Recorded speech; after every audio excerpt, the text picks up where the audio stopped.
Hiya naman kayo sa inyong kapwa Pilipino. Binastos pa nila ako. What is the law and what Pakinggan ng proceeds of the illegal drug trade ng Duterte. The law enforcement, the highest law enforcement official being head of PNP. Yeah. Now you're hiding this scoundrel, this fugitive. And also napag napag-aralan ko rin po ng konti yung issue dyan sa Malampaya. Ang hindi po alam ng tao is sa Malampaya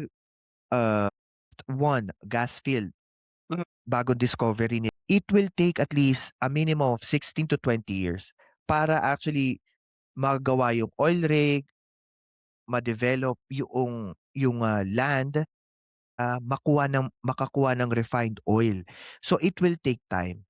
And ang isa sa mga nakita ko kasi nung pinapanood ko yung international news, President Marcos, and I think nasigundahan to ni Secretary Gibo Teodoro that they will secure this island.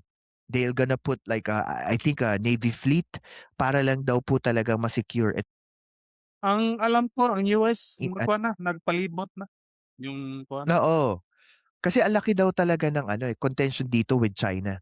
Sinasabi ng China, this is not a Philippine territory, this is part of the issue about the West Philippine Sea, ganun-ganun. Pero para sa akin, ako lang, maybe mali siguro sabihin to in public. Kasi wala naman may gusto ng gera, di ba? Walang may gusto ng gera. Pero para sa akin, kapag may ginawa ang China, anything to do with the Malampaya gas field, ako, for me, go, di ba? Kasi meron namang Amerika, ano na to importante kasi malaman natin that the Malampaya gas field, hindi po ito luxury. Ito po ay pangangailangan ng bansa natin to electrify some parts of our country.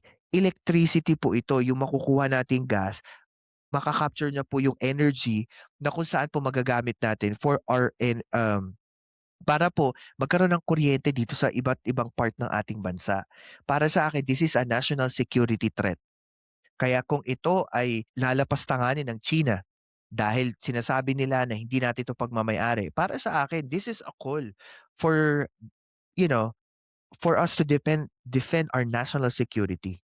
Yun yung tingin ko dyan sa Malampaya. It's a national security issue. Yung po makikita naman with regards to ating mga Pilipino, yung suporta ng taong bayan dito sa issue naman ng West Philippine Sea sa social media. Ano yung pwede nilang magawa on their part? Di ba, may nadinig natin na in the curriculum, elementary hanggang high school, ang West Philippine Sea. So it starts there.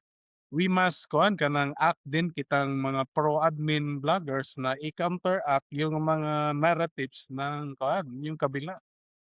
Kasi in fact, medyo na-overpower tayo sa sa kanila kasi madami kasi silang mga posts na sa Facebook ng mga known vloggers nila na mga fake news makers na doing chismis na kanang in favor sa nila.